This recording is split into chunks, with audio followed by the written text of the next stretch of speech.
नमस्कार दोस्तों, अपन ने घरेलू हिंसा से महिला संरक्षण अधिनियम 2005 का प्रथम भाग पढ़ा और आज अपन चर्चा करते हैं इसके सेकंड भाग की। तो अपना हेडिंग है आज का घरेलू हिंसा से महिला संरक्षण अधिनियम 2005। आज इस अधिनियम के सेकेंड भाग की अपन चर्चा करते हैं। तो अपन ने इसमें देखा था कि इसमें जो अध्याय थे वो अध्याय कितने हैं, 5, और इसमें धाराएं कितने हैं, तो धाराएं जो हैं वो हैं 37 धाराएं हैं। आज अपन इन्हीं 37 धाराओं के बारे में पढ़ना है।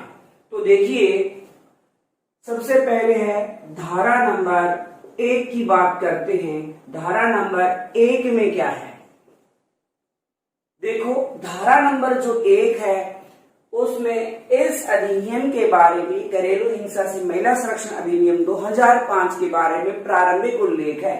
कहने का मतलब इसमें संक्षिप्त नाम, स्थानीय विस्तार और इसका प्रारंभ लिखा हुआ है। तो इसमें लिखा हुआ है इसका संक्षिप्त नाम। एक तो क्या है, संक्षिप्त नाम है, स्थानीय विस्तार है, स्थानीय विस्तार के बारे में लिखा हुआ है और इसका प्रारंभ के बारे में लिखा हुआ है। ये धारा नंबर 1 है। तो धारा नंबर 1 में क्या हो गया, संक्षिप्त नाम हो गया, स्थानीय विस्तार हो गया और इसका प्रारंभ हो गया। अब अपन चर्चा करते हैं धारा नंबर 2 की। तो देखिए धारा नंबर 2 में क्या है। धारा नंबर 2 में कहा गया है कि घरेलू हिंसा में दहेज का वही अर्थ होगा जो दहेज अधिनियम 1961 में है। कहने का मतलब इसमें दहेज के बारे में बताया गया है और कहा गया है कि यहाँ पर दहेज का वही अर्थ होगा जो 1961 के दहेज अधिनियम में है। तो ये धारा नंबर 2 है आपकी। इसके बाद देखिए धारा नंबर 3। धारा नंबर 3 में क्या है, तो धारा नंबर जो 3 है उसमें घरेलू हिंसा को परिभाषित किया गया है। घरेलू हिंसा को परिभाषित जो किया गया है वो धारा नंबर 3 में। क्या होती है घरेलू हिंसा, इसके बारे में अपन प्रारंभ में ही बता चुके हैं। तो घरेलू हिंसा को परिभाषित जो किया गया है वो धारा नंबर 3 में किया गया है। इसमें लैंगिक हिंसा दोष प्रयोग का अर्थ बताया गया है कि महिला की गरिमा को, उसके सम्मान को ठेस पहुंचाना ही घरेलू हिंसा है। या कहा गया है घरेलू हिंसा का मतलब होता है यदि कोई महिला किसी पुरुष के साथ रहता है या उससे पारिवारिक संबंध रखता है, उसके द्वारा उस महिला को प्रताड़ित किया जाता है, तो वो जो आता है धारा नंबर 3 में आता है। तो मतलब घरेलू हिंसा को परिभाषित जो किया गया है वो धारा नंबर 3 में परिभाषित किया गया है। अब देखो धारा नंबर 4 की बात करते अपन। धारा नंबर 4 में क्या है, यदि किसी महिला के साथ हिंसा हुई है या हो रही है या होने वाली है तो कोई भी व्यक्ति संरक्षण अधिकारी को सूचना दे सकता है। सूचना देने वाले व्यक्ति पर कोई जिम्मेदारी नहीं होगी। अपने सीधी भाषा में समझिए, यदि आपके पड़ोस में किसी महिला के साथ अन्याय हो रहा है, घरेलू हिंसा हो रही है, तो आप भी उस महिला की तरफ से, मतलब पीड़िता की तरफ से आप शिकायत दर्ज करवा सकते हो और आपकी कोई जिम्मेदारी बाद में नहीं होगी। वो पूरी जिम्मेदारी आप पर नहीं डाली जाएगी। ये बताया गया धारा नंबर 4 में। तो इसमें कहा गया है कि घरेलू हिंसा हुई है या हो रही है या होने वाली है तो कोई भी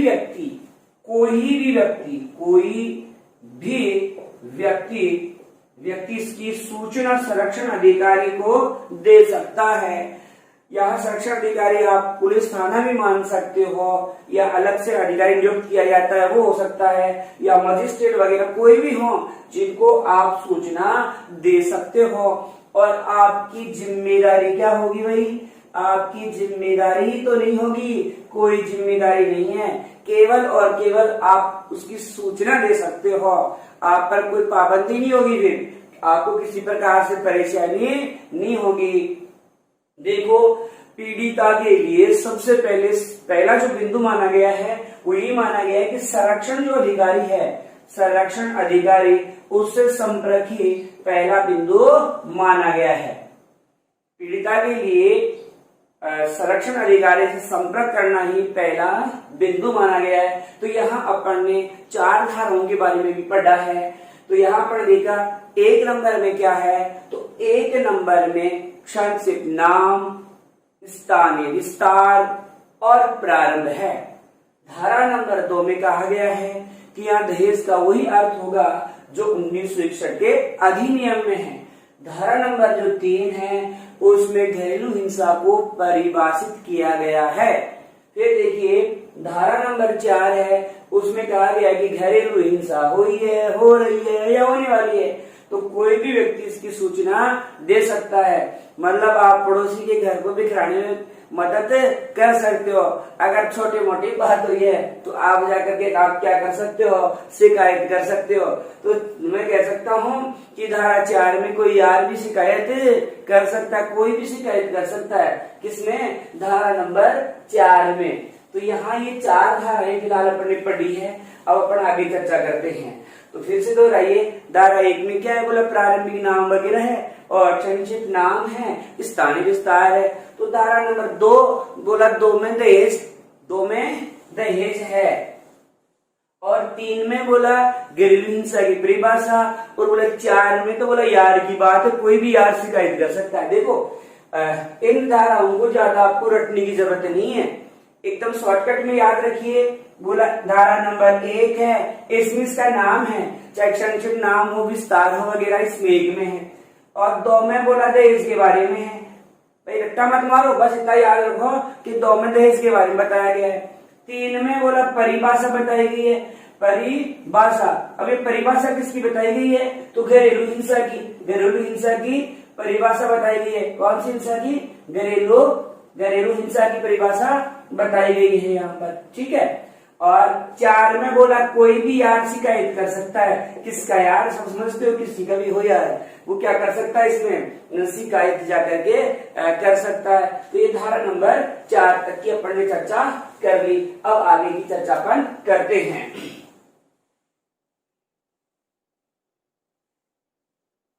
अब देखो धारा नंबर 5, धारा है अपनी 5। तो धारा 5 में क्या है, यदि घरेलू हिंसा की सूचना पुलिस अधिकारी को, संरक्षण अधिकारी को या मजिस्ट्रेट को दी गई है तो उनके द्वारा पीड़िता को जानकारी दी जाएगी। किसके बारे में दी जाएगी? कि उसे निःशुल्क विधिक सहायता प्राप्त करने का अधिकार है, उसे निःशुल्क विधिक सहायता प्राप्त करने का अधिकार है। ऐसे मानो मेरे से शिकायत की है पीड़िता ने, तो मैं मानो संरक्षण अधिकारी हूँ, पुलिस अधिकारी हूँ, मजिस्ट्रेट हूँ, कुछ भी हूँ, तो मैं उसको जो मेरे जिस महिला के साथ में गलत हुआ या पीड़िता जो है उसको मैं बताऊंगा। क्या बताऊंगा? कि आपको डरने की जरूरत नहीं है, आपके पैसे नहीं लगेंगे, आपको तो निःशुल्क विधिक सहायता मिलेगी। फिर देखो मैं उसको बताऊंगा कि सेवा प्रदाता की सेवा उपलब्ध है। सेवा प्रदाता की सेवा का मतलब है कि उसे सभी प्रकार की जानकारियां जो हैं वो दी जाएगी और शिकायत दर्ज करवाने में आपकी मदद की जाएगी। उसके बाद में है कि उसे संरक्षण पाने का अधिकार है, आपको पूरा संरक्षण दिया जाएगा। वो परिवाद दाखिल कर सकती है, मतलब शिकायत दर्ज करवा सकती है, कोई लफड़ा नहीं है। तो इस किस प्रकार की जानकारी दी जाएगी। तो देखो 5 में क्या है, यदि यदि घरेलू हिंसा के बारे में कोई सूचना पुलिस अधिकारी को या संरक्षण अधिकारी को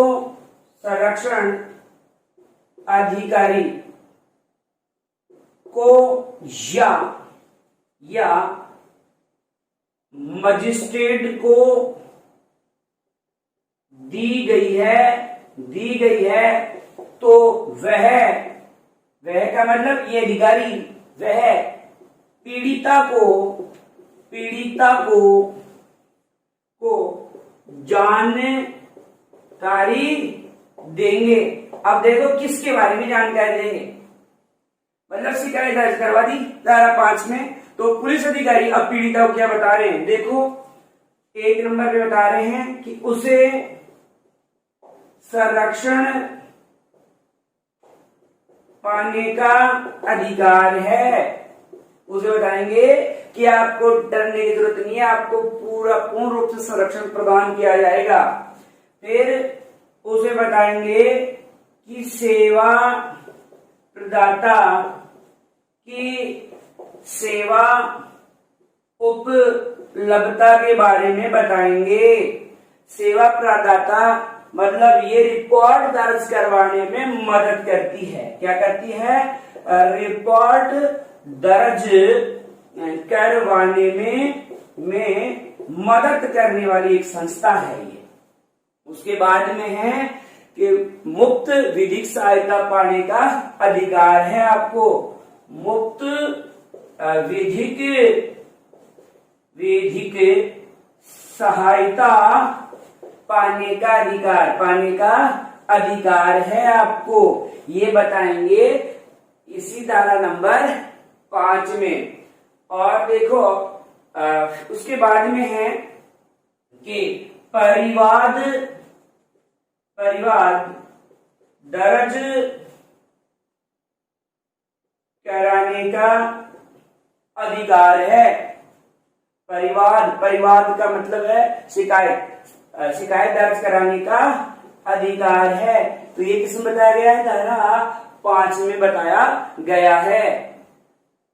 और देखो एक और आप ध्यान में रख सकते हो कि संरक्षण अधिकारी की उपलब्धता, संरक्षण अधिकारी की उपलब्धता ये भी इसी धारा 5 में आती है कि आपके लिए संरक्षण अधिकारी उपलब्ध है, नो टेंशन, आपको टेंशन लेने की जरूरत नहीं है। तो धारा 5 में थोड़ी सी बड़ी रामायण है, लेकिन आप देखिए शॉर्टकट में समझिए। आप मुझे समझिए, मैं संरक्षण अधिकारी हूं, ठीक है, और आप कोई भी हो, सब अपने आप को एक पीड़िता मानो। अब मान लिया, अब देखो मैं क्या करूंगा, मैं आपको कहूंगा डरने की जरूरत नहीं है, तेरे को डरने की जरूरत नहीं है, तुझे एक तो देखो फोकट में तेरे को सहायता मिलेगी, तेरे रुपए खर्च नहीं होंगे, तू तो उसके प्रति रिपोर्ट दर्ज करवा जिसने तेरे साथ अन्याय किया है, ठीक है। गुरु तेरे को डरने की जरूरत नहीं है, पैसे नहीं लगेंगे, फिर तू शिकायत दर्ज करवा सकती है, कोई लफड़ा नहीं है, आपको संरक्षण मिलेगा। अगर वो नाटक करेगा ना, बोलो हम सुधार देंगे, डरने की जरूरत नहीं है। सेवा प्रदाता की सेवा उपलब्धता, वो महिला कही देती है ना, मुझे क्यों पता ही नहीं कैसे क्या शिकायत करवानी, बोले टेंशन मत ले, तू तो बस हमारे साथ हो जाती। अभी रिमांड ला देते हैं जिसने भी तेरे साथ अन्याय किया है। तो बोला सेवा प्रदाता की सेवा उपलब्धता, तो इसमें अर्थ यही था कि रिपोर्ट दर्ज करवाने में आपकी क्या होगी, मदद मिलेगी। संरक्षण अधिकारी जो है ना, वो आपके साथ है, टेंशन मत लो कि संरक्षण अधिकारी है, वो हमेशा आप लोगों के लिए क्या रहेगा, उपलब्ध। कुल मिलाकर के अगर मैं देसी भाषा में कहूं कि धारा 5 में क्या है, तो आग लगाने का काम है साहब, आग लगा करके उकसा देंगे उस महिला को। देखो धारा 1 में क्या था, धारा 1 में था संक्षिप्त नाम, स्थानीय विस्तार और प्रारंभ जो, देखो 1 में हो गया संक्षिप्त नाम, स्थानीय विस्तार और प्रारंभ। आप इसको दोहराई मेरे साथ साथ। 2 में दहेज दो, 2 में क्या है दहेज दो, तो 2 में दहेज के बारे में हो गया। फिर देखिए धारा 3 में थी परिभाषा, लेकिन किसकी परिभाषा, अरे पढ़ी अपन घरेलू हिंसा पढ़ रहे हैं ना, तो घरेलू हिंसा की परिभाषा। 4 में मैंने क्या कहा था, कोई भी यार शिकायत दर्ज करवा सकता है। और 5 में क्या है, आग लगा देगा। आग का मतलब वो आग नहीं है, मतलब जो अधिकारी हैं वो उस महिला को क्या कर रहे हैं, उकसा रहे हैं। ठीक है, तो इस प्रकार ये धारा नंबर 5 हो गई। अब अपन आगे की चर्चा करते हैं और अगली जो धारा है वो पढ़ते हैं, और वो है धारा 8 के बारे में। अब आप सोच रहे होंगे गुरुजी 6-7 कहां गई, 6-7 की तेल लाने, क्यों, क्योंकि धाराएं हैं 37, और 37 में वो पढ़ेंगे जो एग्जाम के लिए जरूरी होती है, और जो एग्जाम के लिए होती है मोस्ट, क्योंकि इसमें धाराएं बहुत होती है, ना तो वो पूरी याद रहती है और ना ही वो एग्जाम में आएगी। तो अपन तो केवल वो पढ़ेंगे जो एग्जाम की दृष्टि से मोस्ट नहीं, वेरी मोस्ट है। तो अब पढ़ते हैं धारा नंबर 8।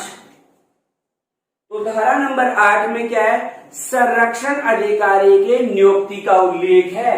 धारा 8 में क्या, बहुत मोस्ट धारा है ये, संरक्षण अधिकारी की नियुक्ति का उल्लेख है।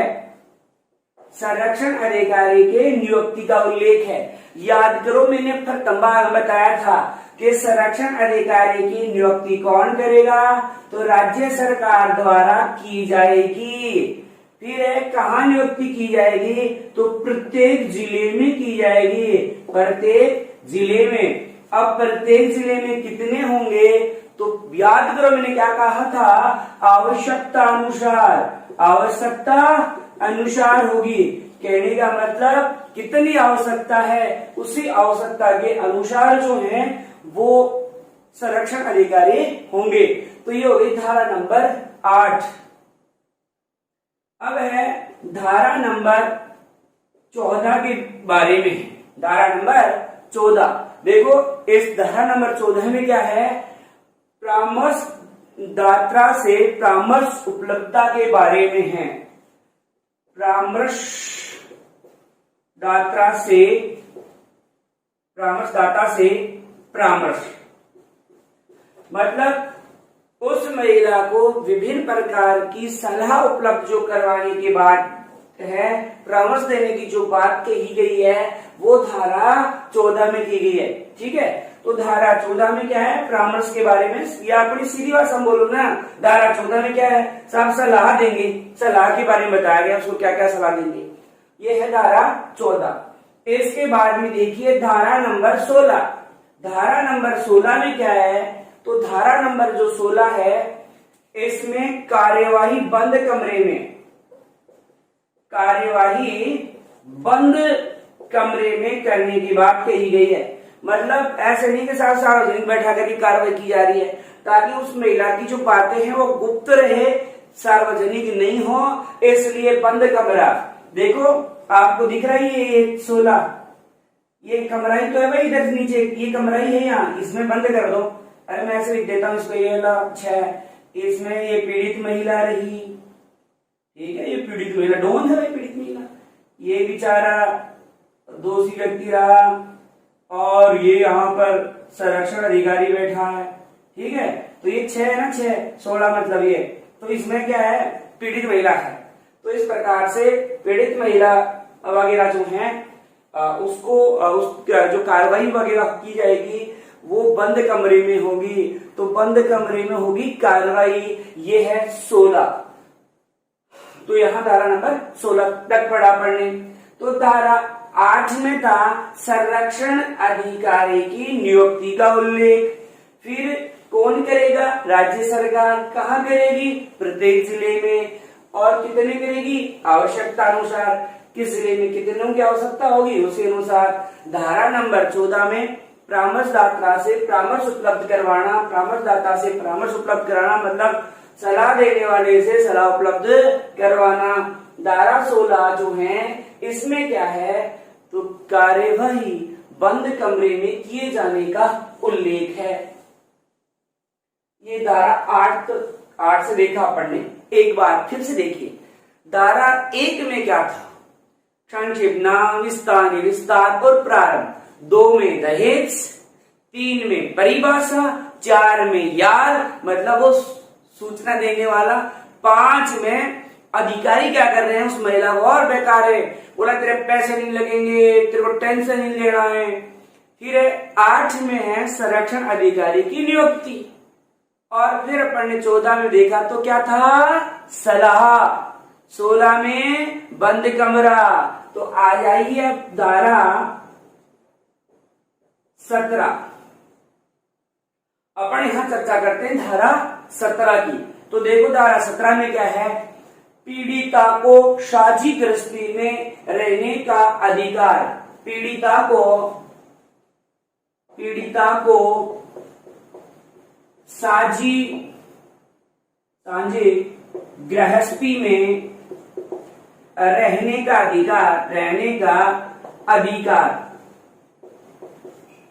साझी गृहस्थी का मतलब है कि वो जिस घर में रहती है उसी घर में रहने का उसको अधिकार जो है 17। बोला 17 में कोई खतरा नहीं है पीड़िता को। उसने अपने पति के, सास के, ससुर के, जिसके भी विरुद्ध उसने शिकायत दर्ज करवाई है वो उनके साथ रह सकती है, ये अधिकार है धारा 17 में। अब आ जाइए धारा 18 में क्या है? तो मजिस्ट्रेट द्वारा पीड़िता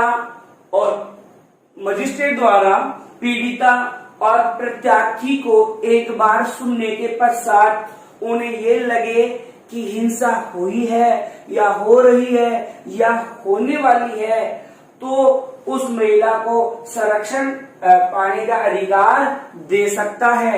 और इसके तहत वो क्या करेगा मजिस्ट्रेट? तो इसके तहत मजिस्ट्रेट कहेगा कि किसी भी प्रकार से उस महिला को प्रताड़ित अब नहीं किया जाएगा, यहाँ तक कि वहां भी आप लोग नहीं जाओगे जहां पर उस पीड़ित महिला का बार बार आना जाना है। किसका? पीड़िता का। भाई वहां भी आप नहीं जाओगे जहां वो महिला बार बार आ जा रही है, तो वहां जाकर के आप नहीं बोलोगे उसको बार बार, वहां महिला जा रही है वहां तुम नहीं जाओगे। फिर देखो किसी भी प्रकार से उस पीड़िता से संपर्क नहीं करोगे, किसी भी प्रकार से पीड़िता से संपर्क नहीं करोगे। यहाँ तक कि आप ये भी नहीं कि साहब किसी रिश्तेदार को भेज दोगे और तो पीड़िता को किसी प्रकार से परेशान नहीं करना, धमकाना कुछ नहीं है।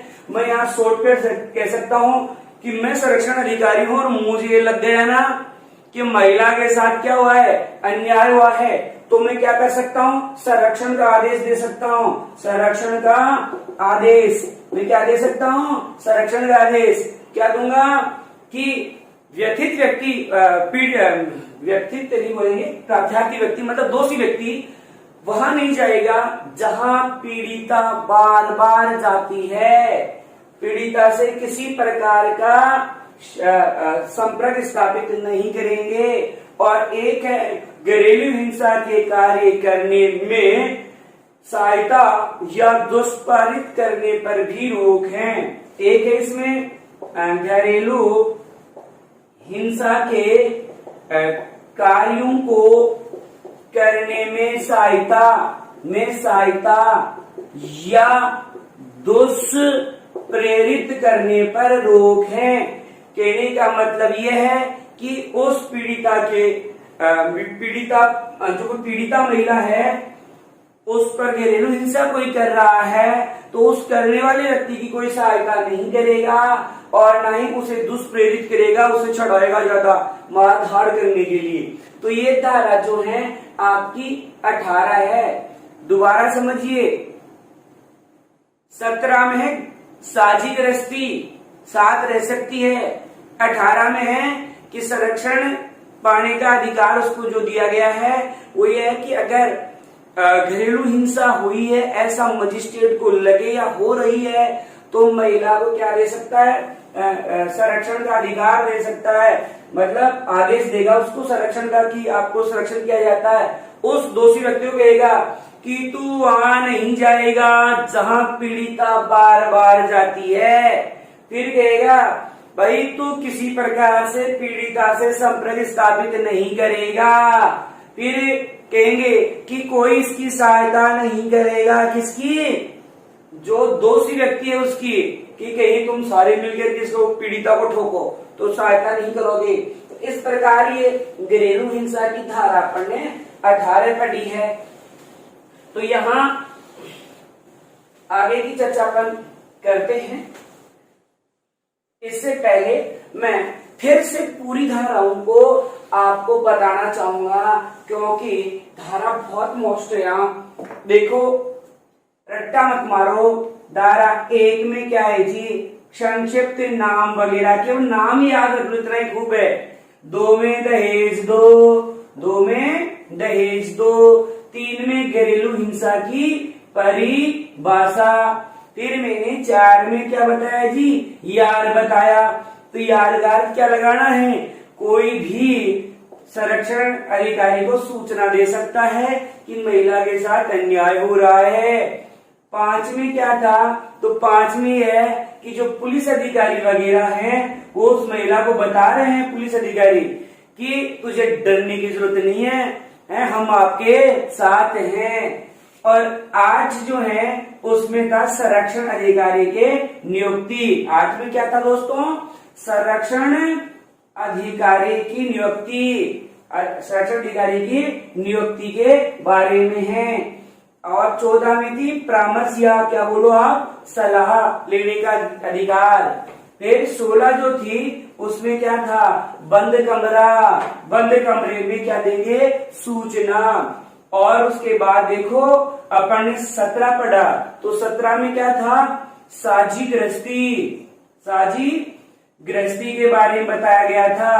और 18 जो थी उसमें क्या था, 18 में था कि मजिस्ट्रेट को लगे कि महिला के साथ अन्याय हुआ है तो उस जो अन्याय करने वाले व्यक्ति को कहेगा कि तू वहां नहीं जाएगा जहां ये बार बार जाती है।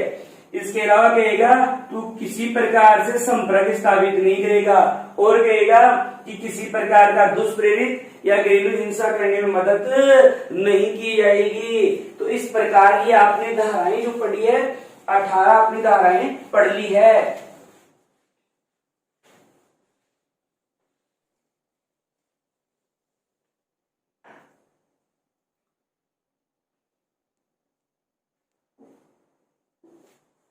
अब अपन चर्चा करते हैं अगली धारा की। तो अगली धारा है धारा नंबर 19। देखो धारा नंबर 19 में क्या है, मामले का समाधान करते समय, क्या करते समय, मामले का समाधान करते समय जब मजिस्ट्रेट को ये विश्वास हो जाए कि घरेलू हिंसा हुई है, तो अब देखो क्या क्या आदेश देगा, महिला को साझी गृहस्थी से न निकाला जाए। पहला आदेश है कि महिला को साझी गृहस्थी से न निकाला जाए। दूसरा है प्रत्यार्थी स्वयं साझी गृहस्थी से हटने का आदेश। प्रत्यार्थी का मतलब दोषी व्यक्ति स्वयं क्या कर सकता है, साझी गृहस्थी से हट सकता है। अगला है जहां पीड़िता रहती है, मतलब मकान की जिस हिस्से में पीड़िता रहती है, ना तो वो जाएंगे, ना तो दोषी जाएगा, ना दोषी के परिवार का या रिश्तेदार कोई जाएगा। फिर ये भी आदेश दे सकता है मजिस्ट्रेट कि इस महिला को, मतलब पीड़ित महिला को किराए का मकान उपलब्ध करवाया जाए। यहाँ किराए का मकान उस प्रत्यार्थी के सामर्थ्य अनुसार, ऐसा नहीं कि साहब वो एकदम ही गरीब आदमी है तो वीआईपी मकान उपलब्ध करो, जरूरी नहीं है। जो सामर्थ्य है उस सामर्थ्य के अनुसार किराए का मकान उपलब्ध करवाए। और अगला है स्त्री धन वापस लौटाए। तो धारा नंबर 19 में है कि मजिस्ट्रेट को ये महसूस हो जाए कि हाँ पीड़िता के साथ में अन्याय हुआ है, घरेलू हिंसा हुई है, तो मामले का समाधान करते समय आदेश क्या देगा कि पीड़िता को साझी गृहस्थी से न निकाला जाए, न निकाला जाए, एक आदेश तो ये देगा। दूसरा आदेश देगा कि प्रत्यार्थी स्वयं हट सकता है। प्रत्यार्थी का मतलब दोषी व्यक्ति, ठीक है। प्रत्यार्थी स्वयं हट सकता है मतलब वो साझी गृहस्थी में जो रह रहा है वो प्रत्यार्थी को हटने का आदेश देगा कि खुद वो हट जाए। अगला है कि किराए का मकान उपलब्ध करवाएगा। अगर उनके वहां नहीं बन रही है, नहीं पार पड़ रही है, तो उस महिला के लिए जो पीड़िता है उसके लिए जो प्रत्यार्थी है वो क्या करवाएगा, किराए का मकान उपलब्ध करवाएगा अपनी सामर्थ्य अनुसार। फिर है स्त्री धन वापस देगा। स्त्री धन जानते हो ना, स्त्री धन सबसे बड़ा धन तो यही है, स्त्री धन ही है। मतलब उसके गहने वगैरह जो भी हैं या दहेज का सामान है वो सभी क्या करेगा, वापस उपलब्ध करवाएगा, वापस देगा उसको। अगला देखो, अगला ये है कि जहां पीड़िता रहती है, मतलब पीड़िता रहती है मकान के जिस हिस्से में रहती है वहां ना तो हो जाएगा ना उसके कोई रिश्तेदार जाएंगे। जहां या अपन कहेंगे जिस हिस्से में पीड़िता निवास करती है वहां ना तो प्रत्यार्थी जाएगा और ना ही उसके रिश्तेदार जाएंगे, कोई नहीं जाएगा, कोई भी रिश्तेदार का भी नहीं जाएगा और ना प्रत्यार्थी वहां जाएगा, मतलब ना दोषी जाएगा उस महिला पर वहां जाकर किसी प्रकार का कोई उत्पीड़न उसको नहीं करेगा। तो ये थी आपकी धारा नंबर 19। अब बाकी की जो धाराएं बच गई उसकी अपन चर्चा करेंगे अगले पार्ट में। धन्यवाद।